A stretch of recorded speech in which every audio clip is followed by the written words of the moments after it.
Welcome to the road to El Dorado. The movie starts with a song about this place called El Dorado, a mythical land of gold that exists. You probably know it as the city of gold. Yeah, anyhow, many legends about this place.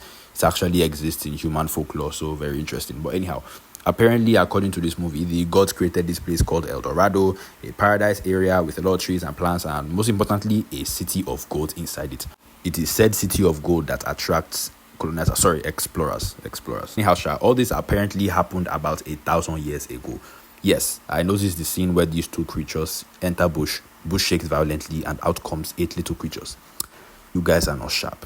Well, anyhow, the movie is based in Spain in 1519 with this colonizer who intends to explore South America for riches and gold. I don't know why any of these random humans here are here to encourage him, as if he's going to share the proceeds of whatever human rights violations he's going overseas to commit with them. But anyhow, onto the main characters of this film.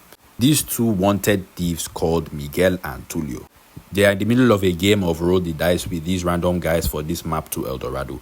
And they managed to win the game. However, it is revealed that they were cheating this entire time, so they have to run away and hide, which they do in this random barrel. However, in an unfortunate turn of events, they actually end up on the ship of the colonizer from earlier. And because of the huge crate on top of their heads, they cannot escape until many days later when the crate is removed, and they are immediately captured and imprisoned. So it turns out the colonizer is a bad boy. A bad boy. You are a bad boy. You are a bad boy.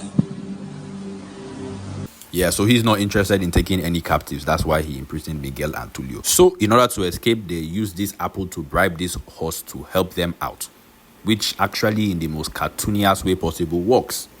Don't question it, but it just worked. Anyhow, so they escape at night and they end up stranded at sea for many days until they finally discover dry land. However, it turns out that dry land is not safe. So they intend to take the boat and row all the way back to Spain. Yeah, I don't know how the hell they intend to do that from South America, but hey, it's a movie. So before they're about to go, Miguel realizes that this is one of the islands that is on the map they found to El Dorado. So they decide to risk their lives for material possessions and follow the map to El Dorado. However, the map don't carry them go where they don't know, as they don't come lost for jungle. So they prepare to return until they see. Can I see what's my curse? I will not judge. So they get taken captive by these natives who live in El Dorado, and for some weird reason they happen to think that these two are deities as they proceed to glaze these motherfuckers, especially after they somehow mistakenly prevent a volcano from erupting. I do not think that is how volcanoes work, but hey, I don't know. No be movie they watch. They are Babalawo, this guy called Tekel Khan, and the chief lead them to their temple and arrange to prepare a feast and sacrifice for them later. However, since they think they're alone in the temple, they expose the entire plan, spread the entire yash in front of this woman. This. Can I see what's my curse? Wait.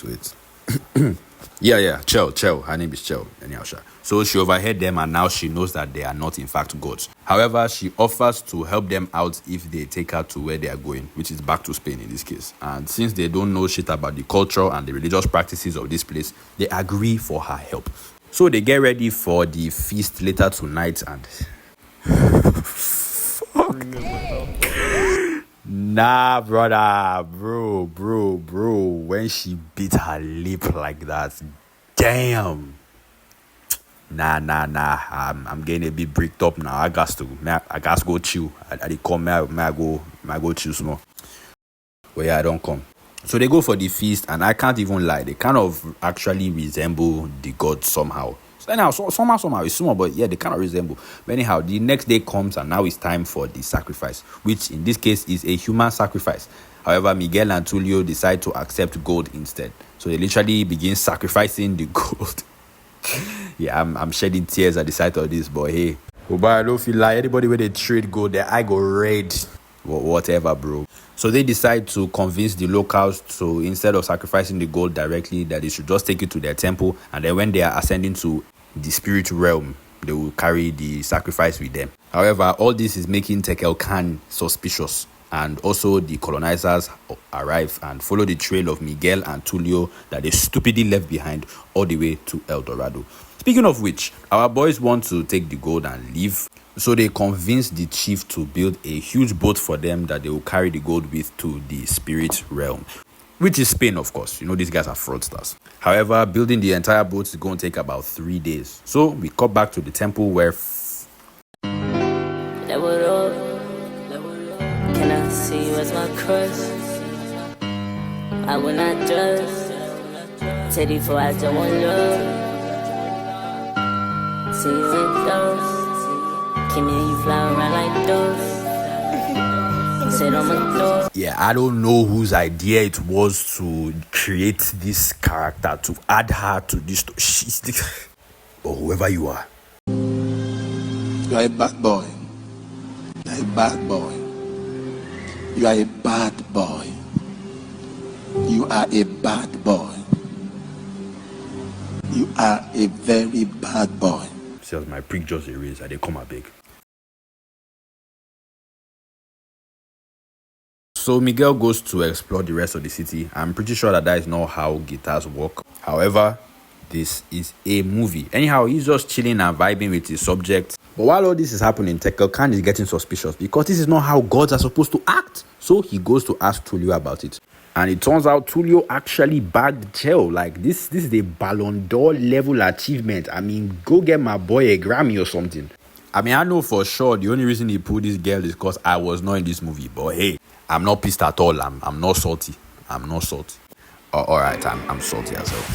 So anyhow, because Miguel couldn't stay put, they arranged this entire football match for the both of them, in which they'll be going against 15 of these buff niggas, you know, because they think they are gods, so they want to make it like a challenge. So they play and... Can I see you as my crush? She's so fine, she done pissing me off. How are you that fine? Just give me a second. Okay, I'm back. I'm back again. So because they are not gods and they don't know how to play the game, of course, they are getting smoked. So they resort to cheating and use that method to win, which they do. And because they have won, Tekel Khan wants to sacrifice the entire losing team to them. I don't know what he's doing, this guy, why he just wants to smoke niggas for whatever reason. Like, anytime he makes a cameo, it is sacrifice. Buddy, you're weird. Chill. Like, calm the hell down. It's not that serious.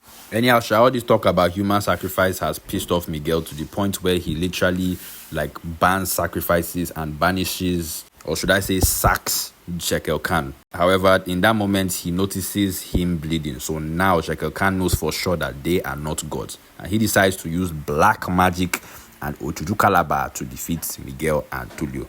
So after some time, it turns out that Miguel has begun changing his mind about leaving El Dorado. He secretly wants to stay. However, because he's a real G and doesn't want to leave his friend Tulio behind, he wants to follow him back to Spain. However, Tulio, on the other hand, does not give a shit about Miguel. All he wants to do is fuck Chell, which they do. I mean, I ain't pissed. All right. But anyhow, Miguel is also pissed that Tulio gets to follow his dreams while he doesn't. So now they've got, some kind of beef. Because it's like I'm making sacrifices for you, but you don't get a share about me. So yeah, that type of tension. Anyhow, we cut back to Tekel Khan, who possesses this jaguar statue and uses it to terrorize the entire city. So Miguel and Tulio distract it and bait Tekel Khan into yeeting himself and his statue into this whirlpool place and saving the day. However, it turns out that all this did was just take Tekel Khan outside to the exact location of the colonizers, which he agrees to help lead to El Dorado. So meanwhile, the people glaze them and Miguel finally decides to stay. And then for some reason, Tulio is pissed. Like, bro, 5 seconds ago, we were like, oh, forget Miguel. Let's just be you and me. Do you think it... So the next day, it's time for Tulio and Chell to leave. But before they do, the news about Tekel Khan and his army arrives. However, since they know that they cannot fight them head on, they decide to destroy the entrance of the city and hide it so that they cannot access the city and people will be safe. However, they have to do this at the expense of all the gold that they have worked so hard to extort. So they break these two giant pillars in order to create a tidal wave that will give them enough momentum to destroy the entrance. And Miguel comes to help along the way, deciding to sacrifice his dream to help his friend. So they create the wave and aim the boat in such a way that allows them to destroy those two entrance pillars and bring the entire entrance of the cave crashing down, so that now the city is fully blocked from all places and the colonizers cannot access it. So when the colonizers come, they find a bunch of rocks and they're pissed to Tekel Khan because it's like he basically lied to them. So they take him as prisoner, and yeah, that's basically where the movie ends. What have I learned from this movie? Well, sometimes you have to sacrifice what is most important for you for the sake of your friends. And I also learned that I am not gay. Anyhow, don't forget to follow us on IG, and if you've watched this, probably leave a like and subscribe. We're trying to hit 10k subs by the end of this year so that I can ask Korean Comic for a collab. I don't know how the hell we're supposed to attain this, but hey, it's worth a shot, I guess.